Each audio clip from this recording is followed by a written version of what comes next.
Boa tarde, internautas! Sejam muito bem-vindos a mais um videochat ao vivo aqui pelo portal da Rede TV. Hoje nós vamos falar um pouco sobre fobia, agarofobia, síndrome do pânico. A nossa convidada é a psicoterapeuta holística e hipnóloga Miriam Durante. Tudo bom, Miriam? Tudo bem, e você? Tudo ótimo. Seja bem-vinda mais uma vez aqui conosco. Obrigada. Bom, então vamos lá, dando sequência aqui. Se você tiver sua dúvida aí sobre a sua fobia, se você tem algum interesse sobre o assunto, mande a sua pergunta, mande a sua dúvida que a Miriam vai responder aqui ao vivo para você. Miriam, explica pra gente exatamente o que é agarofobia. Agarofobia é uma fobia que você tem de lugares que você tem dificuldade de sair. Por exemplo, se você vai a um avião, você vai fazer uma viagem de avião, como é que você sai? De repente, se você passar mal, tiver algum desconforto, como você sai do avião? Você não tem como sair. Há multidões, de repente você vai a um show, então tem várias pessoas, tem como sair, mas você vai ter alguma dificuldade para sair. Isso, só essa dificuldade, só da pessoa imaginar que ela vai ter alguma dificuldade para sair, isso já começa a dar palpitação, a pessoa já começa a passar mal. Então o que ela faz? Ela evita. A pessoa que tem isso evita ir a esses lugares para passar mal. Ou ela começa a andar acompanhada. Então, às vezes, basta uma criança, ela já se sente mais segura. Então, ela vai a alguns lugares, porque senão ela deixa de ir ao trabalho, ela deixa de pegar um ônibus porque está lotado, ela vai querer parar e ela vai ter dificuldade de passar a hora que ela quer. Então, tudo isso vai dificultando e vai restringindo a vida da pessoa, né? Restringindo a vida da pessoa. Agora, como que a própria pessoa que tem uma fobia, que tem uma agarofobia ou que tem uma síndrome do pânico consegue perceber que ela tem isso? Assim, a síndrome do pânico é muito fácil você perceber, porque é a coisa mais horrível desse mundo. Quem teve uma crise já sabe. Geralmente, a crise é o medo. Só que assim, se você está passando numa rua e você é assaltada, você tem o medo do quê? Todo o teu corpo reage àquele medo. Mas tem um assaltante te mostrando um revólver, é um medo real. Então, a hora que passar tudo aquilo, você se acalma. Então, você sabe, eu fiquei com medo porque eu não sabia o que ele ia fazer. No pânico, não. Você começa com todos os sintomas do medo. Então, começa com palpitação, você não consegue respirar, a boca fica seca, você começa a respirar de uma maneira muito rápida, hiperventila, oxigena demais o cérebro, você começa a alucinar, uma perna pode esquentar, outra esfriar, são várias coisas que te acontecem, só que não tem perigo nenhum, o perigo está dentro de você. Então, você não sabe como lidar com aquilo. E o grande problema do pânico, o que é? Você passa a ter medo, a ter um novo ataque de pânico. E o medo é você. Medo de um próximo pânico. Mas só que qualquer sentimento, qualquer sensação de medo te leva a um ataque. Mas é um medo que é permanente?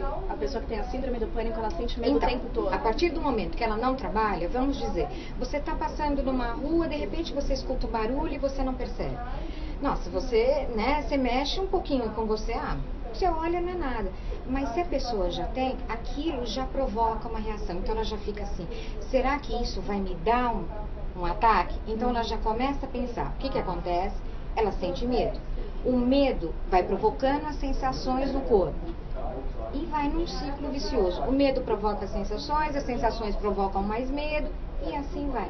Ela tem um ataque que dura, em média, 20 minutos.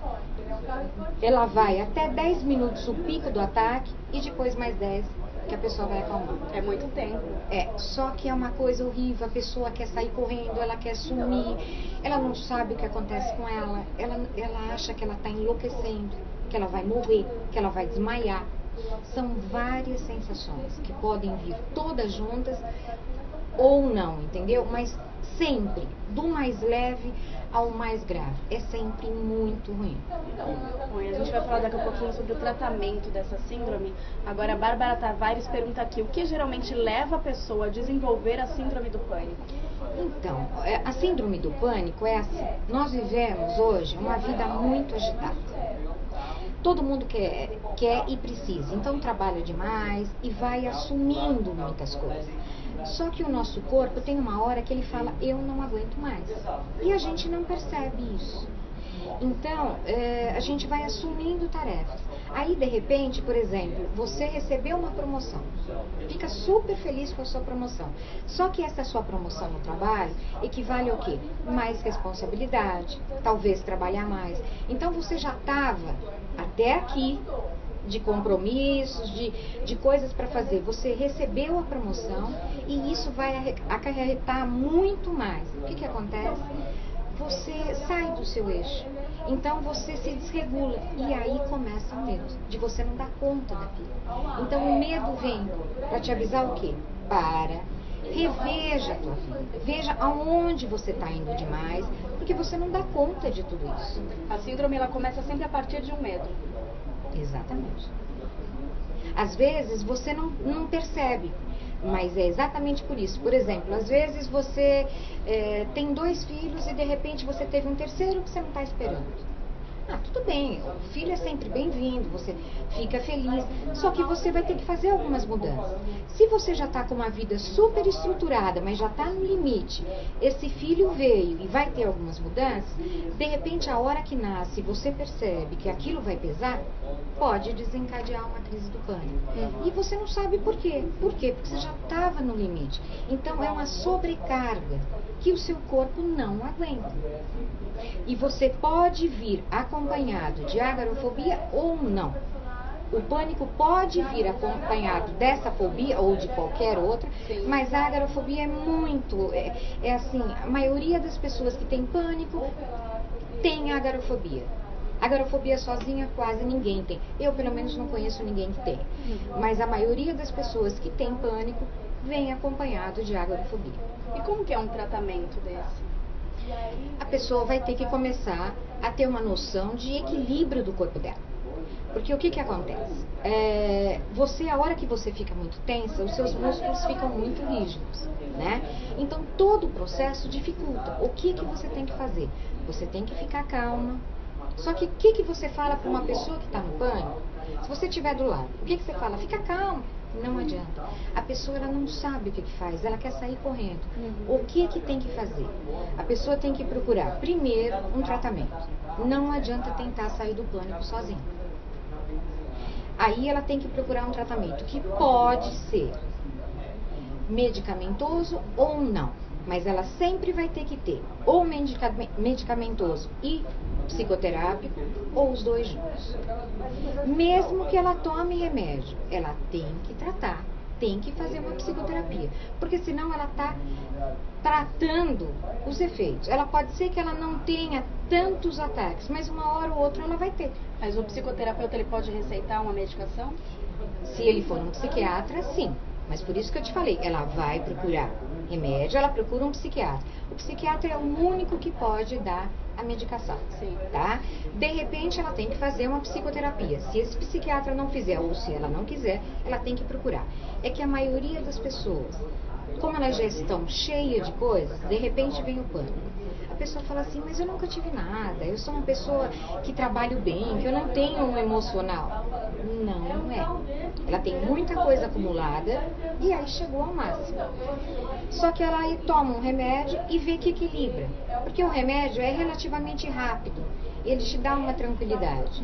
Então a pessoa não procura um tratamento. Acha que resolve. Acha que resolve. Aí de repente ela passa por alguma situação estressante e desencadeia o pânico de novo. Aí ela fala, meu Deus, eu achei que eu estava curada. Eu achei que eu não ia ter isso de novo. Existe de fato a cura? Existe. Quanto tempo leva esse tratamento? Depende de cada tratamento. Por exemplo, eu acabei de tratar uma pessoa, eu fui numa rádio, falei sobre pânico e essa pessoa veio de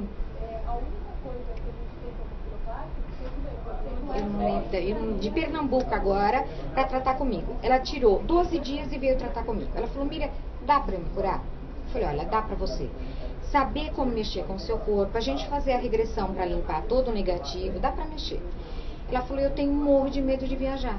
Então o pânico dela era pegar, sabe? E um ela avião. viajou de Pernambuco pra cá. Ela veio de Recife, ela pegou o ônibus, veio. Ela foi pra minha casa, né? Pra estar comigo na minha casa. A minha casa é muito longe da onde ela ficou.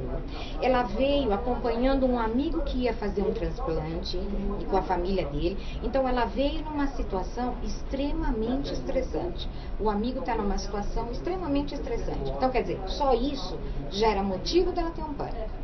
Né? Depois ela veio fazer a viagem. Ela pegou ônibus que ela não conhecia. Ela foi para lugares que ela não conhecia. Eu falei, venha.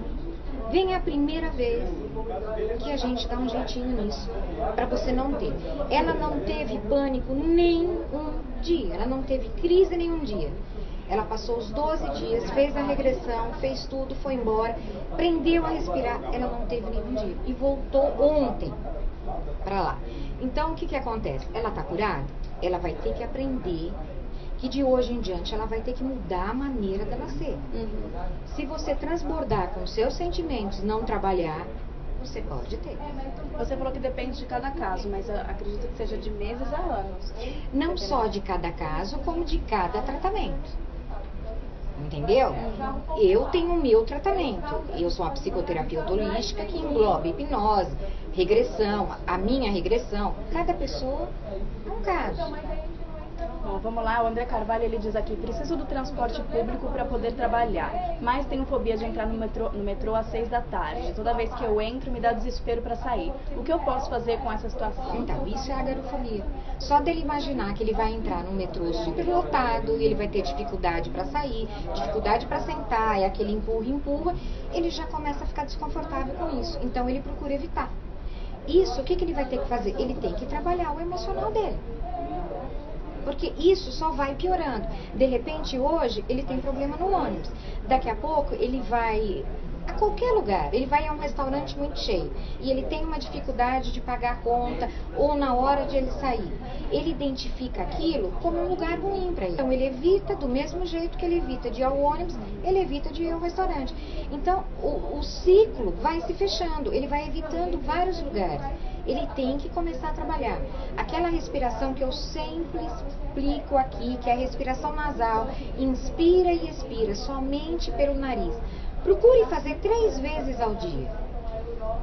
Todas as pessoas que têm problemas de ansiedade, depressão, síndrome do pânico, isso não faz mal nenhum, muito pelo contrário, faz muito bem. Faça 3 vezes ao dia, vai equilibrando a respiração, ele vai tendo um controle melhor da respiração. E faça o meu relaxamento do site, vai te ajudar muito.